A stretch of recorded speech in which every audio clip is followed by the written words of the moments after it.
growing up in Sacramento, and I know you were a two-sport athlete, playing basketball and football. Kind of take me through that process, because I think it's so common for kids to kind of be playing many sports when they're growing up, and then they kind of get to a decision of they got to focus on one to go pro at. Yeah, for sure. So I was the same way. I played all the sports growing up. I played basketball, football, even played soccer, some baseball. And so when it got to that time where I started having to decide between like which sports I have to narrow it down to, it was probably around like middle school. Mm-hmm. So that's when I narrowed it down to like my two favorite, which were basketball and football. But that's one thing I think that kids are missing out these days. I think a lot of people like specialize too early. Mm-hmm. I want to say when they're too young, they focus all in on one sport. So I think that kind of like takes the joy out of it when you're not playing a bunch of sports. Yeah, another thing too is when I talk a lot of athletes and stuff, and they say that when they play a lot of sports, they get used to losing in different ways. So things happen in basketball that might not go your way, and there's things that happen in football, soccer, hockey, whatever the sport is, that you're exposed to new situations that you wouldn't be exposed to just as a basketball player. And not only helps you as an athlete, but helps you in life overall to deal with this kind of adversity, right? Yeah, definitely. Because adversity comes in all shapes and sizes. So for sure. Yeah. Bring me back to growing up in Sacramento, because obviously, I mean, around the time you were, growing up, young kid and everything, Sacramento, the Kings they were popping off in the NBA. They had Chris Webber. They had some real good players back then. What was kind of just the vibe overall growing up in that kind of environment? And you could really feel it. I was probably in elementary school during those times, but even back then I can remember the excitement they had around the Kings in the playoffs. Everyone had their cowbells. Mm-hmm. I remember I had this elementary school teacher who was crazy about the Kings, Miss Perry. And so, I remember she would be all out rocking the Kings gear. So, the whole city was definitely behind those guys. And I think that's what they're waiting on right now. You still got the city behind them a bunch, but they're just waiting for that one moment to break the playoffs and to get good again. You'll probably see that fever everywhere. Yeah. Growing up, who were the guys that you looked up to and you tried to model your game after? Man, my whole favorite player was Kobe. So I had all his Kobe jerseys and all that. So obviously that caused a little tension growing up in Sacramento as their rivals back then. Yeah. But that's a guy that I always looked up to. And then on the Kings, I love Doug Christie, man. I think he got it done on the defensive end for them. He was like their stopper. So that's one guy I loved watching from the Kings. Mm-hmm, mm-hmm. And we mentioned before a bit how you were kind of a dual sport athlete growing up. I think you played quarterback in high school, was it? Yeah. In addition to basketball, yeah. Indeed. Tell me about, walk me through that, I guess, balancing the two sports, because, basketball there's already a lot of pressure that comes with basketball because there's only 5 guys on the court, right? So kind of the spotlight's on you all the time. And if you can pick one position in football to have the spotlight on, it's the quarterback as well. So what was it like growing up, just kind of always being in the spotlight in your high school sports? Yeah, so playing football, our team was pretty good. Like we won sections my junior year, and we were almost about to go to state, so we lost my senior year. So playing football in high school was probably the most pressure I felt playing the sport. Just being the quarterback, always having the ball in your hands, as you said earlier. And so it was a whole bunch of pressure. But having guys that are around, like my teammates, being able to deal with that type of pressure, some other talented guys, and so.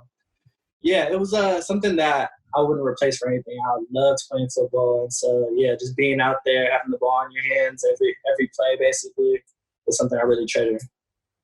Yeah. And then obviously after high school, you went to Sacramento State. What was your decision process for that? Was it obviously being close to home? It's got to be a bit of a factor to that too, right? For sure. Yeah, so actually Sacramento State was my only actual Division I offer. Mm-hmm. So I had other schools looking at me D2. I even visited Columbia out in New York. And so when it came down to that, growing up, I always wanted to play Division I. I wanted to play at the highest level. So that had a lot to do with it. And so once I took a visit and started meeting the coaches, started meeting the players, that's what really sold me. Seeing the type of guys that I would be around, getting to meet Coach Katz, seeing what type of guy he was, and seeing that he actually cared a lot for the guys in this program, they kind of sold me from there. Yeah, I think that's a pretty mature perspective to take on things, because obviously going to a D1 school, the fight is harder to get part of the rotation, right? There's more uphill battle. Whereas if you go to a D2 school, you might have more guaranteed starting minutes, but seems like you kind of took on the challenge a bit of going to a D1 school and trying to prove yourself to the best of the best. Yeah, growing up, I always like challenges. I like pushing myself. I like seeing, bringing out the best in myself. So yeah, that's something that didn't scare me at all. I was ready for that challenge. Yeah, what was the biggest thing you noticed difference in basketball between high school and when you made it to the NCAA? Yeah, so right from the start, I noticed the speed and strength of guys. High school, I messed around in the weight room here and there, but anything like didn't dedicate it like had to do in college. College, you're in the weight room, getting bigger, getting stronger, getting faster. So that's one thing I really noticed right away. And then once the season started going, the level of preparation that goes into those games, the scouting, the breaking down the other team's plays, that's something that we did a little bit in high school, but not that much. And so then really got into that and started playing for Sac State. Yeah. And did your game change at all from high school to Sac State, or did you try to keep it the same?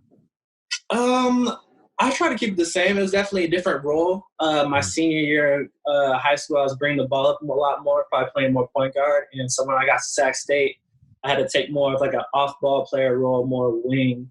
And so that was kind of an adjustment that I had to make. But I always would work on my skills in every aspect of the game. So I try to be ready for whatever situation they're ready to put me in. Yeah. How hard of an adjustment was that to make? Because obviously as a ball player, you want to have the ball in your hands as much as possible, right? For sure.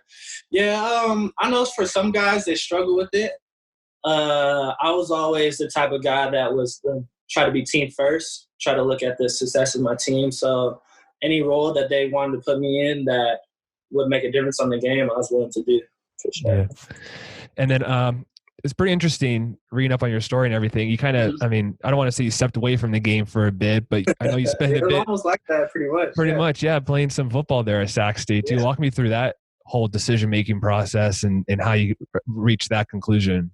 Yeah, so it was my fourth year playing basketball. Finished that season. I got hurt. Started off the year well, got hurt in the middle, and so didn't really finish as well as I wanted to for basketball. And then what also factored into that, I also had 2 more classes to finish before I actually got my degree.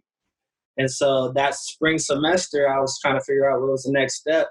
And I always, my all 4 years, I had the football coaches chirping in my ear like, hey, man, if you want to play a real sport, come out to football, blah, blah, blah. So they're always joking around. And so I finally hit the coach up through email. I was like, hey, coach, are you actually serious about having me coming out? Like, I'm more than willing to come give it a try.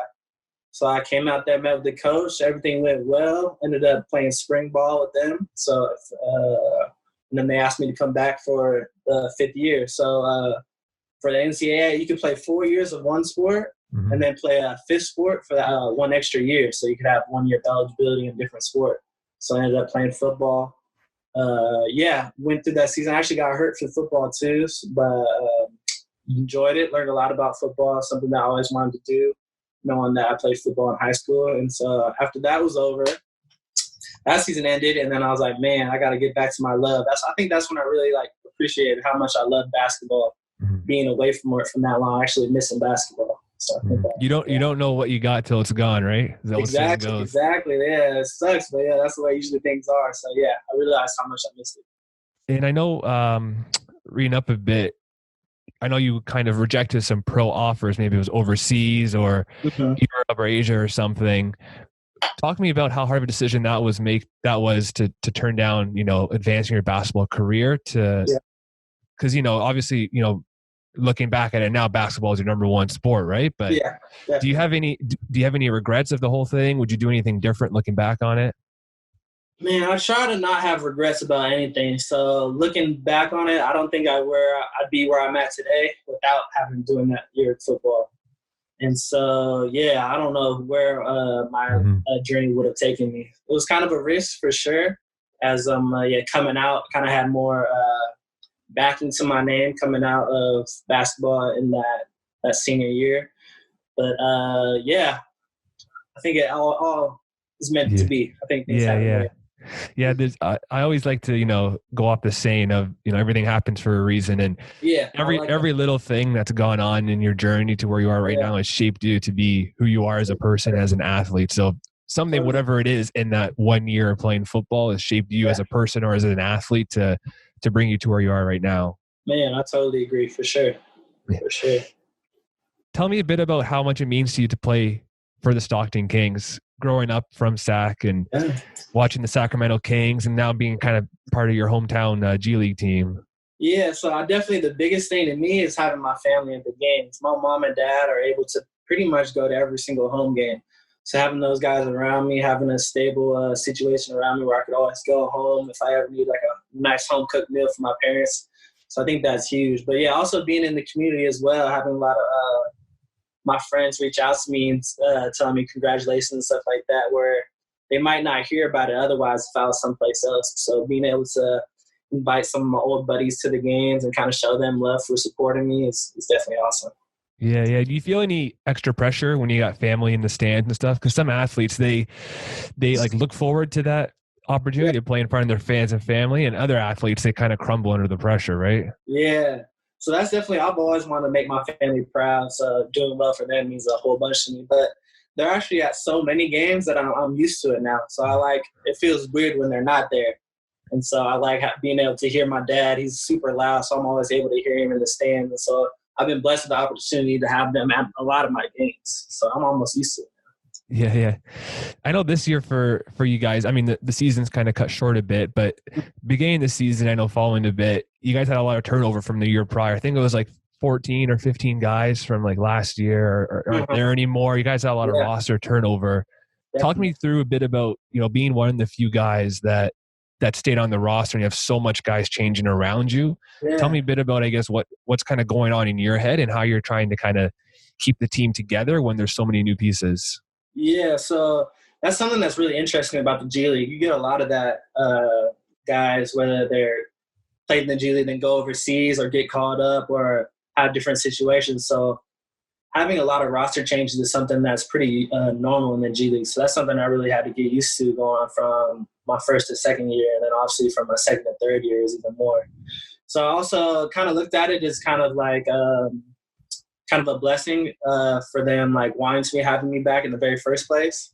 So that was awesome. But yeah, just it's definitely kind of a culture shock for some guys coming into this new organization, because Coach Ty is definitely different than most coaches. I think he's a lot more passionate and detail oriented than other coaches that are in the G League. So just kind of being that guy in the locker room that able to like tell them how it is and kind of be able to break down what he says into a different way of saying it so they could actually understand it is something that I kind of took on in my role for this past year.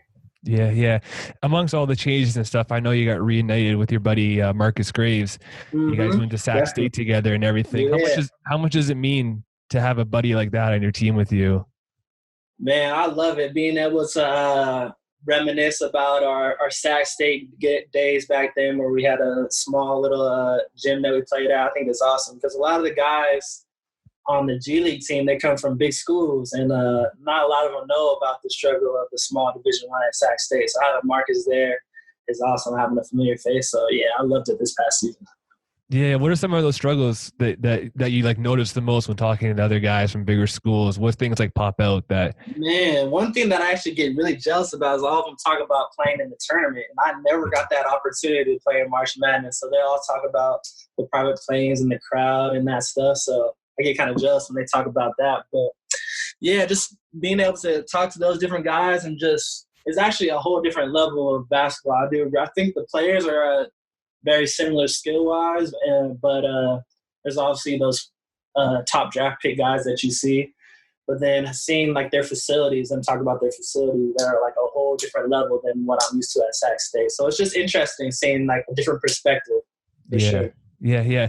One thing I like to kind of focus on a bit when I talk to athletes and stuff is the mental side of the game. We touched on it a bit, but how early on did you kind of recognize that how mental basketball was and how much, mentality plays a part in it? Because when you get to the G League and NBA and stuff, I mean, everyone's got skill, right? If they're there for but I think it's what the mental part of the game is kind of what separates the athletes at that level. So what's kind of your first experience with exposure to the mental side of the game and kind of getting a sense of, what kind of role it may play as an athlete?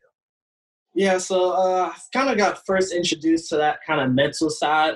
My senior year, we had a sports psychologist come through to our team. and we kind of have a couple of private meetings. And a lot of it, what she just focused on was confidence, was being confident in myself, being confident in my ability and the work that I put in. And so being able to talk to her throughout that year, I think really kind of helped elevate my game. And so I always get caught up between the two of being relaxed out there, but also being like aggressive and being prepared. So it's kind of a weird mix that I'm still trying to kind of get my expertise in that area just yet. And so, that's something that I always try to work on. But definitely being aggressive out there is something that's super important in G League because a lot of the guys are hungry. A lot of the guys are talented and are looking for their chance. So you got to basically come out there every night trying to prove why you deserve to be in the NBA. Yeah, in such a competitive environment, it's hard not to go overboard, right? Mm-hmm. Like how you said, you got to be kind of relaxed and focused at the same time. And I think a lot of people, maybe don't appreciate how hard that is. It's probably easier said than done.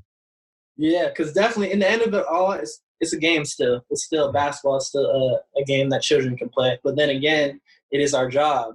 So it's kind of like the two opposite ends of the spectrum. You got to kind of keep in balance, keep focused that there's more to life than basketball. But if you want to get really good at basketball, you got to put a lot of time and effort into it. Yeah.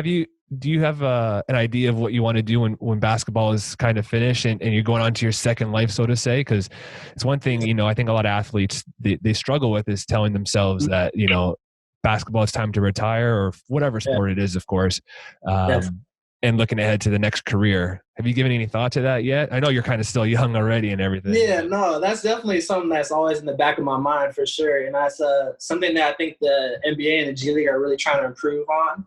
I know from this past summer, they have a lot of not internship, but kind of job shadowing opportunities that they provide during the off season. So this past summer, I was able to visit bands down in Southern California, and also was able to visit the YouTube facility where they do all the YouTube stuff out in San Francisco. Mm-hmm. And so, just thinking about exploring my different options. I'm really not sold on anything of what I want to do after because I always have my degree in my back pocket.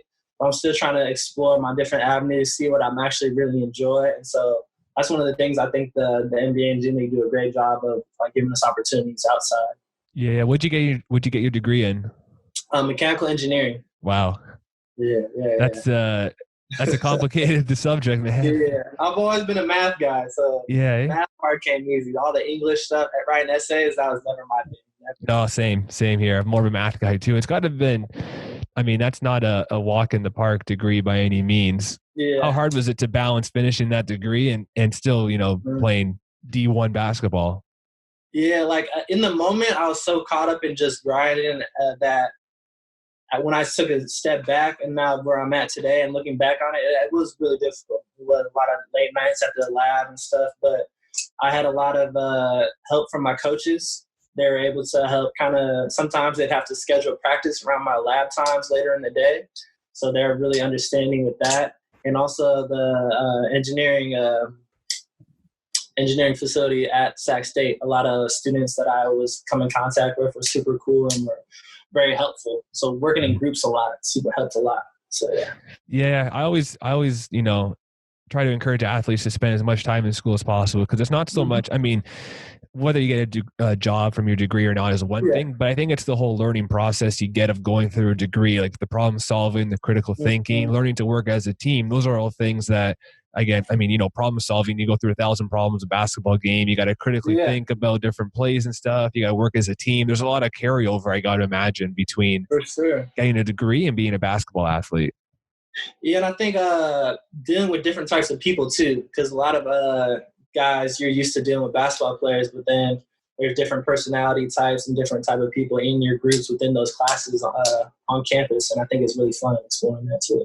Yeah. How are you, obviously with everything kind of shut down now and everything, how are you still trying to get some work in with basketball? Yeah, so right now we're under the impression that nothing's canceled as of yet. So we're under the impression that we're working like we're about to resume play in whatever time period that is.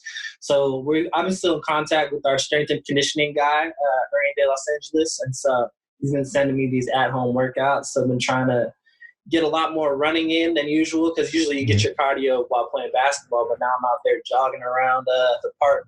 So that's kind of been different. But other than that, yeah, just trying to do a lot of ball handling drills in the house. So it's been difficult. I haven't really been through this. Only one time I could say that was similar to this was when I broke my wrist coming out of the end of my first year with the Reno Bighorns, and so I had to do a lot of garage workouts on my own. So that was kind of similar to this. But other than that, I haven't really experienced anything like this. Usually there's always a coach or a gym that's open that you go get open shots up at. So it's different. Yeah, I hear you on the whole running part. It's probably this month I hadn't used my treadmill in this much in a year, right? And my Nike running app is going crazy, just every day buzzing off. It's but we got to you got to work with, right? And a whole other, one of those other kind of life skills you get by going through different adversity and school and stuff like that is learning to kind of problem solve when these things come up. Yeah, definitely. You can't just sit there thinking about what you don't have. You got to just make do with what you have. For sure. Yeah. Listen, man, before we wrap this up, one question I want to kind of get your sense of is, you've obviously been around the game a long time. And for those young guys that are trying to, make the next step in their basketball career, what kind of advice would you give them from a mental side of the game? From the mental side, I'd say, especially if they have aspirations of being a professional, there's a lot of ups and downs. There's going to be times where you get that contract or you have that good game where you're feeling amazing on top of the world, but you also got to be ready to bounce back from those dips, those lows where you might, more often than not, you probably get cut. More times than not in your professional career, you will get cut.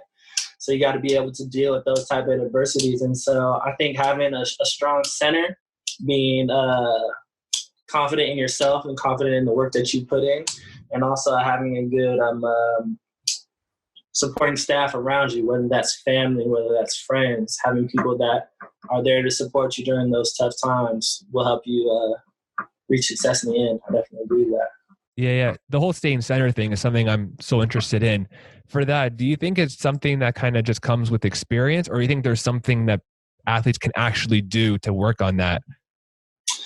I think the first step is acknowledging that that's something that you have to work on, or acknowledging that that's something missing in yourself.